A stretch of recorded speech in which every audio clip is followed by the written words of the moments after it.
What's going on, YouTube world and YouTube tribe? Welcome to Little Bit Man Gaming, bringing you another review, as the title says, for Batwoman, episode 11, titled Arrive and Alive. Arrive Alive. I won't say and alive, but it's Arrive Alive. But yeah, first things first, I get everybody to hit that like, subscribe, share, and hit that notification down below. Or hit that down below. Or hit that notification button and leave a comment down below of what you thought of this episode of Batwoman. Yeah, you guys, y'all guys killed, murdered, destroyed all that in one. Y'all just demolished. Y'all did all the subscribe button. Before I can even say the goals, you guys not only got me to 800, but you got me to 900. Then you got me to 1,000.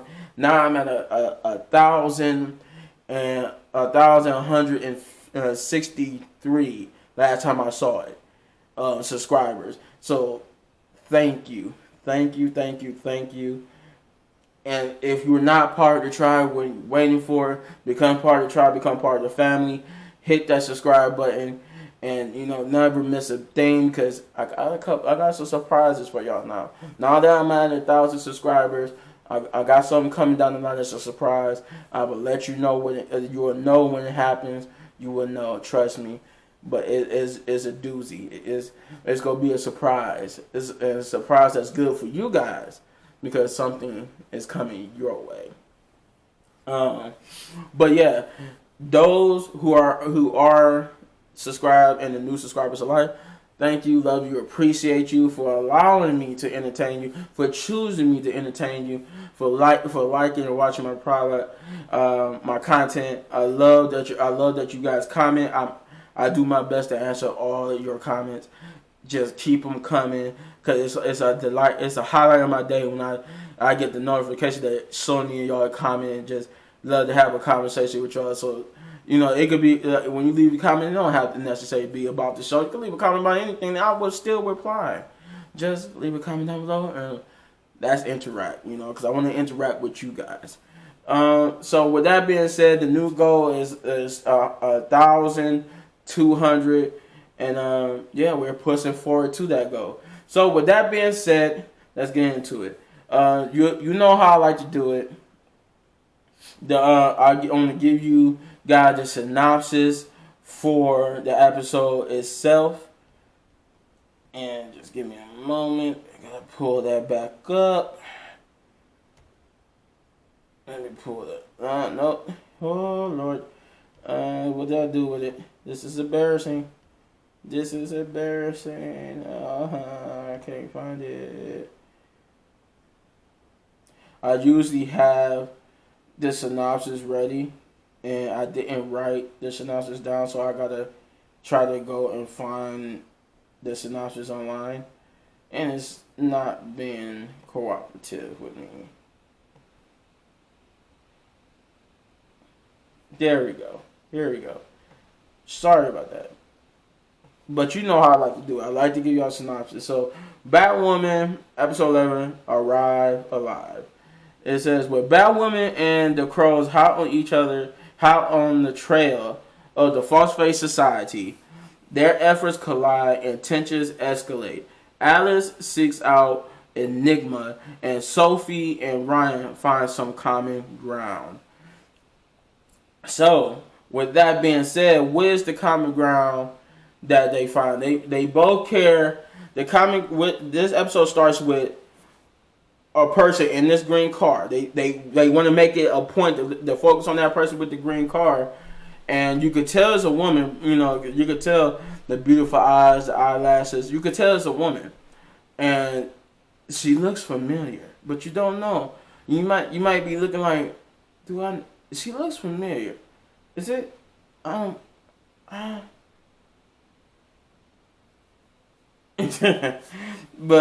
it's like, oh God, who is this person? So basically, she's driving. She starts to drive to pull this job off with the False Face Society, and it cuts to Alex. It cuts to Sophie and Ryan talking about Angelique. Basically, what they're going to do about Angelique, how they're going to try to stop this false face society. Sophie tells Ryan that she got an undercover op on it. They got she got all these different things going on, and that she would let her know when she get a lead, when they get something. But Ryan, being Ryan, she wasn't want to wait. She wants to help. She wants to do it herself. She wants to help her. She's begging her to let her help. She's like, well, what can you do? How can you help me? She says, I know some of the people. She said, look, I wouldn't want you to get hurt. Let me do my job, and I will get back to you. And so that was that. And Ryan decides to go rogue on her own and tell Luke that she's going to go and try to find Sophie her way. And she asked Luke what did he got, in terms of tracking them, their progress, and he reveals to Ryan that he been tracking the cars. They got their plates, they've been tracking the cars, and that when they get a pop, they get a blip, they'll know. But he said they've been getting most of the supplies, and then they figured they still don't have one key component to snake bite, and that is the fear toxin, Scarecrow's fear toxin. So with that being said, Luke realized that since they don't have that, that's the best way to track them, and that's they know, thanks to the fact that they being with Batman, they know where to actually find the fear toxin. So when they go for the fear toxin, they'll know that they coordinate and they recalibrate their tracking to that, so that as soon as they make a move towards the fear toxin, they'll know she'll be able to intervene. She said that's why I'll be waiting for your call. And then we get back to a scene where that same person in that green car, they're going to pull the job, they're going to steal the fear toxin, and as they're going towards it, as she's following the GPS going towards it, the car is split into into different directions. But Batwoman is stopping the person in the green car, and with her blocking the way with her Batmobile. The person sees it, she tries to get out the car and flee, but Batwoman breaks the glass, drags the lady out the car, and demands to know where False Face Society, where is Black Mask, where can she find them, and the person doesn't talk, so she gets nervous and or frustrated, rips off the mask, only to be shot to see who's underneath it. It is our very own Sophie herself. She was the person that went undercover. But she's mad. She's furious at Batwoman. She's like, "Do you know what you just did? You just blew my cover. Now I'm burned." And they get to arguing about who did what, who fault it was, and that how everything is screwed up. She ended up telling Batwoman that she's got that now everything is screwed up. Now she has no way to get to the False Face Society. And Batwoman just like, well, just get in your car and drive. I tried to pick up where she left off, and she said, it's too late. I told you I'm burned. Like to repeat it, like she didn't hear it the first time. And Sophie and Ryan realizes that the phone that Sophie had had everything on there that she would need to bring down, not just bring down the False Face Society, but save Angelique as well. And they realized that now that it's burned, she explained that what she mean by burn, she meant that since if one of them is late to the meet, they know something happened. Therefore, they scrub the whole operation and wait until they could replace that person. They burned that person. Since she was the one late, they burned her. They got rid of her. So now since she was lucky enough to be burned before she get there, they don't even have to worry about going finding her and killing her, because she doesn't know anything. She didn't get to the meet. So now Sophie has to go report to Kane about the failure of the mission, in which she goes and tells him that she walks into the office and see Jacob talking to this new guy, and the new guy is somebody that she look like she knows well. I want to say she knows him very well because she's looking at him with such hate and disgust, and he must know her well too. His name and the new guy is named Agent Russell, and well, they go back.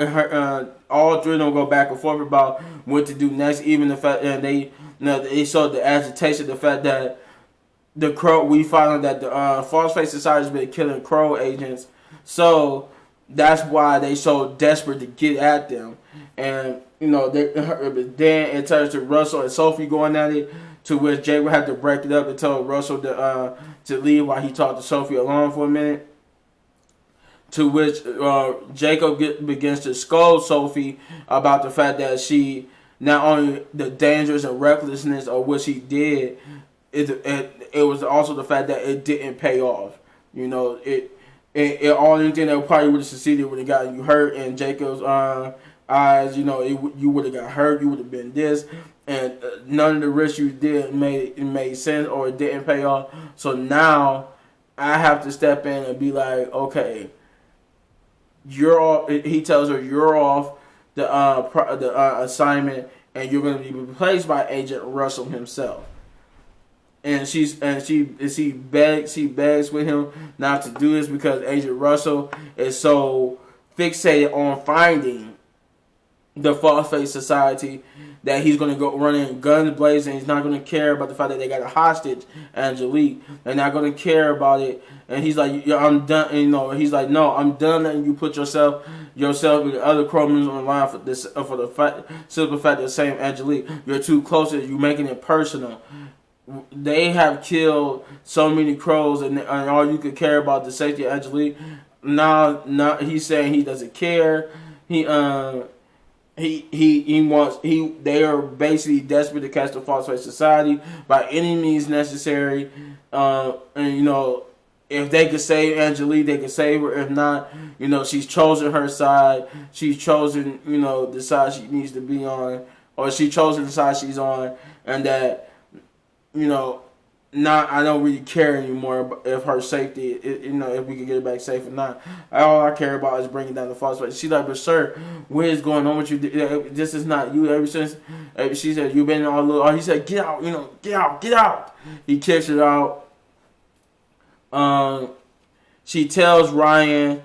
She goes to the bar and tells Ryan everything, how she's no longer on the case, and that she don't mean to freak her out, but things are not looking good for Angelique because Agent Russell and his tactics and the way how he does things, they find the False Face Society before they do, and might not look so up for Angelique.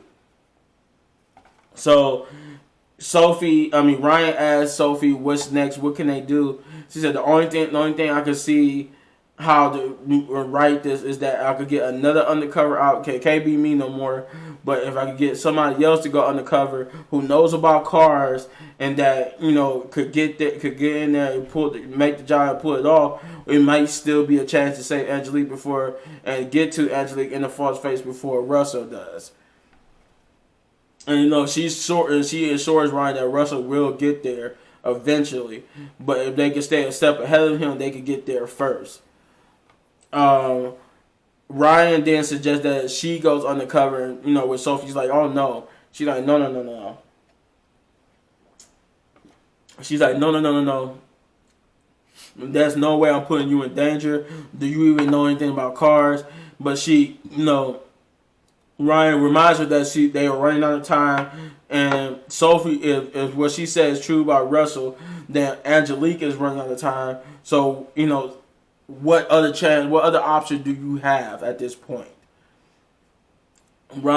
Sophie realizes that Ryan is right. She reluctantly agrees, and they borrow a car from Mary. Mary has plot convenience, has the car necessary to get her to the False Face Society, and to drive for the False Face Society, and they begin to they begin to they have like this funny little scene where they realize that Ryan she really don't know nothing about cars. She's like the dude off of Too Fast, Too Furious. Sophie started asking her questions, and Sophie is like, well, I mean, Ryan's just like, well, there goes. She's like, there goes the the gas brake. I do know that. She's like, I'm serious, and she's like, okay, I'm sorry. I'm gonna do the study. I'm going to do the study. I'm going to do this, that, and that. But are you on my side? Because right now, it sounds like you're trying to find excuses to call this off. And she's like, I don't want to call this out. I just want it to go right so that we can save Angelique. And she said, fine, I'll do this, I'll do this, do that, but you got to trust me on this. I could do this. So they were letting her agree, and she told her, well, we can't get a scratch on this, or, get this car scratched up, because Mary said she's going to put us in the trunk if we mess up her car. So they end up, so that's that. But we're going to take a break because we're going to walk over to Alice's side of the story. Alice is basically hunting down Enigma because she wants to find Enigma to erase her memories of Kate so that she can forget Kate, she'll forget how she feels about her, all this and that and that. So she ends up going over there she tracks down Enigma's counseling office.